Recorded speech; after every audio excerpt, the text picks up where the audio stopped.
unbearable pain. Moreover, Nah. such torture could go on for days. If the executioners wanted to receive a confession or other information, but the victim remained silent. That shit's gonna up you on your ass? I compare some of the most painful punishments. You said something wrong about the church in the Middle Ages, so the Inquisition is after you now. They've used a leather strap to secure a device that looks like a two-way fork with two sharp points on your neck. Damn. One of its sides is pushing against your sternum, and the other against your chin. At first, you tried to keep your head up to lessen the pain, but you couldn't stay like this for long. The so-called heretic's fork wasn't deadly, but made the victim suffer from the tiniest move. However, on the scale of pain based on scientific research, this kind of suffering gets only 27 points. 27? Motherfucker, I'm dead. You're goddamn right. Out of 140. What? In this video, 100.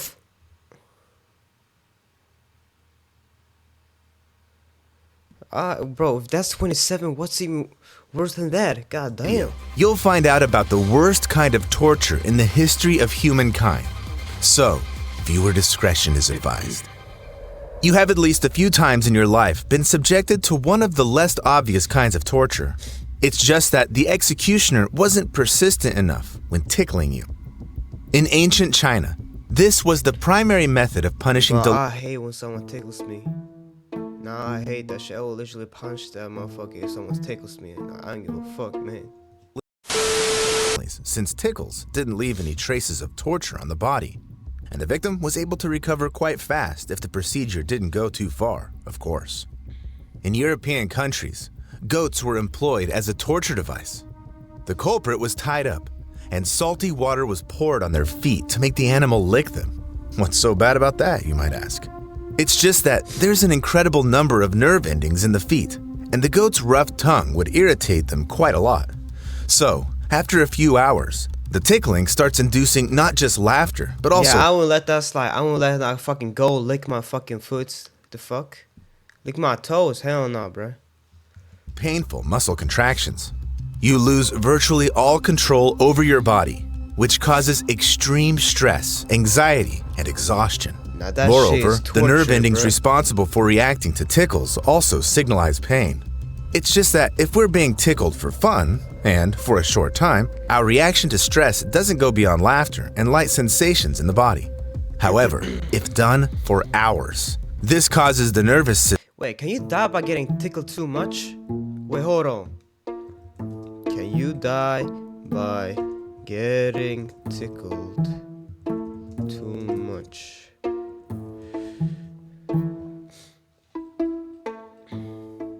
I think I could die from uncomfortable call. Bro, just say yes or no. No, okay. I'm cool. I'm not gonna die. That's cool, man. You can torture me how you want to.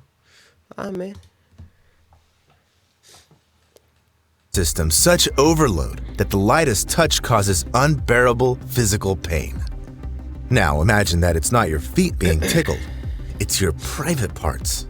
In India, interrogation of criminals was accompanied by placing a small bug on the culprit's genitals and covering the insect with a walnut shell so that it didn't escape. The constant irritation of super-sensitive areas caused by the bug's movements made the torture unbearable very quickly, and the executioners got any confession they wanted. Eventually, tickle torture would result in death by asphyxiation if the victim developed a throat spasm caused by uncontrollable laughter. Other possible outcomes were cardiac arrest or a brain aneurysm provoked by serious stress. Yet on the pain scale, tickle torture got only 32 points since the suffering it brought was mostly psychological. How is this one more than the first one? But the first one's gonna kill you. You know what, bro? Alright. This is very similar to the next kind of torture, the Chinese water torture. Oh, I heard about this one. At first, the person was immobilized, and then cold water would slowly drip onto their face or head. I heard about this one. Gradually, this one is torture, the constant skin irritation caused by the drops and splashes would make the nervous system hypersensitive. the inability to move, and the wait for the next drop would literally start driving the person insane. Maybe you've even seen this torture in movies. Here's the paradox though. There's no proof that it was ever used in China. This kind of torture was first described by an Italian lawyer on the cusp of the 16th century. In the mid-18th century, German and French doctors attempted to use this method to cure mental disorders. Moreover, the very term Chinese water torture came into active use owing to a trick by the legendary Harry Houdini. So, does the water drop torture actually work? Since it can look harmless at first glance, a few bloggers have dared to try it out themselves. The water drop torture was also tested by the Mythbusters. All participants knew they were actually perfectly safe and could be freed at any moment. Yet everyone went through a hellish experience. At first, the experimenters suffered from cold, thirst, psychological tension, and physical discomfort. Then, their entire bodies started aching, and breathing problems arose. It all ended in a panic and desperate pleas to be released. That is the worst. In addition, after this episode, the Mythbusters received an anonymous letter whose authors reportedly found out that the Chinese water torture may cause mental issues that persist for 20 hours. So, on the pain scale, the water drop torture received 40 points. I kind of want to try this. It's not that bad, right? It's not that bad.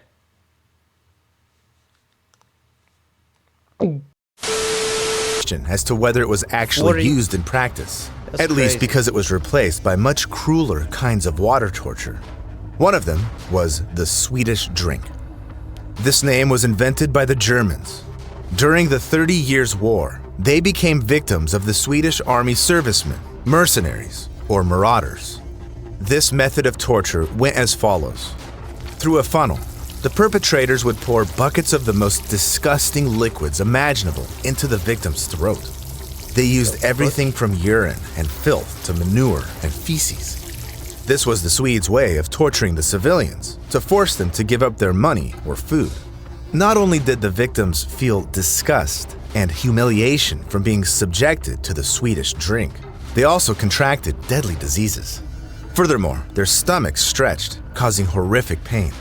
The perpetrators would often use wooden planks to put pressure on the victim's bloated belly, or hit it with sticks to deepen the suffering. So, on the pain scale, the Swedish drink got 46 points out of the possible 140. That shit Very is often, painful. one kind of torture ranged from public humiliation, accompanied by intense discomfort, to a death punishment with unbearable suffering. One of such hellish inventions was the cane. It's a large board consisting of two halves with a hole between them, used to keep the device on a person's neck. The cane wasn't secured in any way, so the culprit had to support the board with their hands and balance it while walking. To intensify the punishment, the person in a cane could also be chained, stopping them from ever sitting down. Moreover, the cane's parameters would change according to the severity of the punishment. It could weigh anywhere from 9 to 15 kilograms and have a square, rectangular, or disproportionate, irregular shape. Sometimes they were even double or triple. Often a cane would be so large that the victim would be unable to touch their face to eat or drink. If they weren't helped by those who cared, the victim would die a slow death of hunger and thirst. Yet the cane was also used as an execution device. The convict was placed inside a tall cage made specifically for this purpose. A cane would be secured above. Then, a prop would be taken from under the victim's feet, and they would slowly be strangled with the board on their neck. That's how people were executed in China as recently as 1900, suffering excruciating pain. On the pain scale, cane torture sits at 62 points. I mean, I would survive this. However, even the You know what I'm saying? I would survive this though. You feel me? My neck is kind of strong. And like, you know what I'm saying, man? Stop the cap. Stop the cap right now. Stop the cap. worst thing people ever came up with. Europeans during the Middle Ages were especially creative in their acts of cruelty. It was then that they invented and actively used a contraption called the Judas cradle. It's a spiky wooden or metal pyramid secured on a support with a special clamp over it. First, the victim's arms and legs were tied, and then their trunk was secured with a metal ring attached to the ceiling or the wall with ropes. After this, the person was slowly seated on the pyramid's sharp point, I won't go into the horrific anatomical details, since it's clear anyway that the process caused unbearable pain.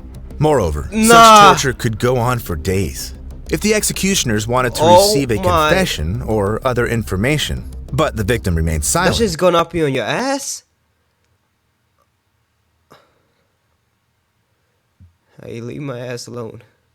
Leave my ass alone. They tied weights to their arms and legs, causing the pyramid edges to gnaw at the poor person's body even more. As if that wasn't enough, the Judas cradle was never cleaned, so it became the breeding ground for deadly bacteria. So, even if the victims managed to survive, they often died of infections.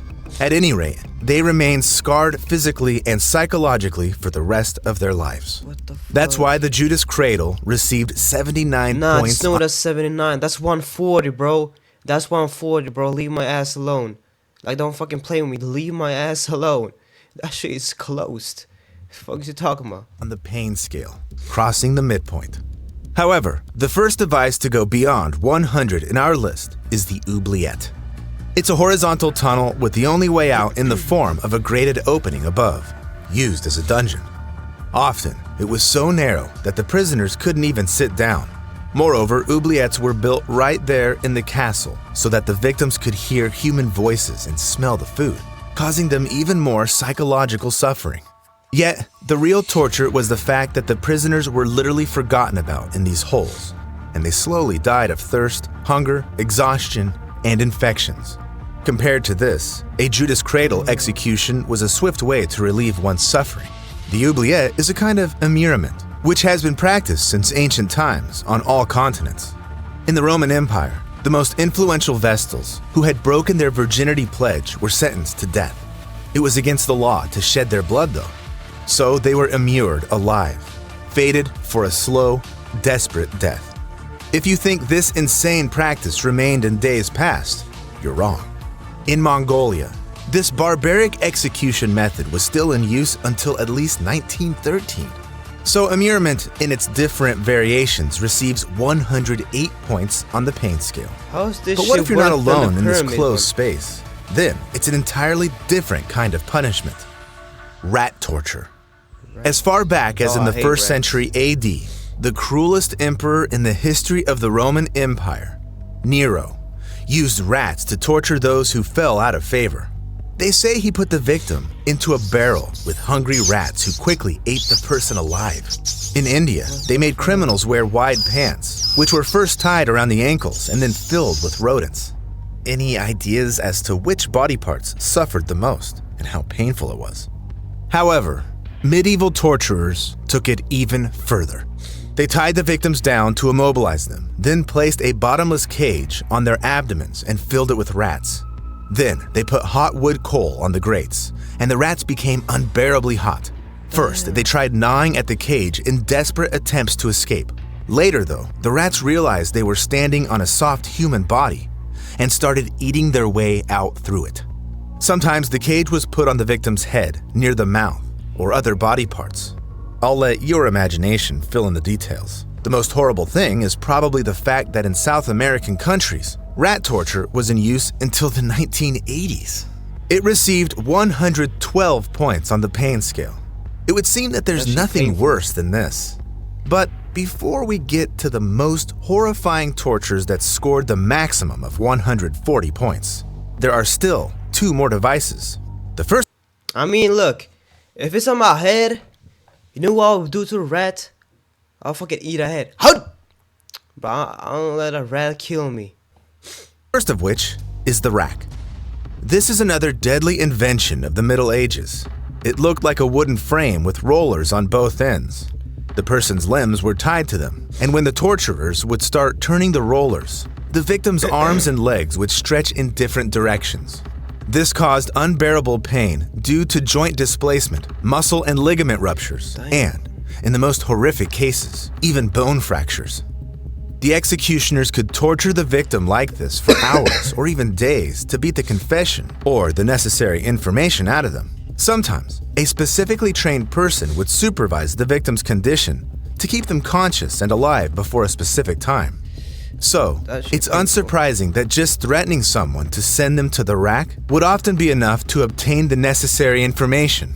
This horrible type of torture received 116 points on the pain scale. Yeah, that shit painful, However, bruh. citizens of ancient Greece managed to outperform even the cruelty of medieval European torturers, being the creators of one of history's most terrifying torture devices, the brazen bull. According to stories, it was built by an Athenian named Perilos as a commission for a Sicilian tyrant, Phalaris, in the 16th century BC. It was a hollow copper statue of a bull with a hatch on its side. A person would be pushed inside, the hatch would be shut, and then the torturers would start a fire under the bull's belly. Furthermore, the statue's nostril structure made the victim's scream sound like the bull's bellow. Yet this barbarism was apparently not enough. So after the execution, the victim's bones were used to make jewelry to then be sold on markets. The inventor of this hellish machine realized very quickly that doing business with tyrants was a bad idea, since the first person Phalaris tried out the brazen bull on was Perilos himself. Wait, yo, First. is this a movie or some shit, bro? Like, how they all getting these videos? Like, fuck. First person Phalaris tried out the brazen bull on was Perilos himself. First, the man's skin started burning in the places where it touched the metal. Then, the hot air gradually burned his airways and lungs. He went on to slowly cook alive before choking to death or going unconscious. Before this, though, Perilos went through the agony that reached 130 points on the pain scale. Even this horror, though, won't compare to the fate of those sentenced to lynching. It's definitely one of the most barbaric punishments in humanity's entire history, and it hails from Asia.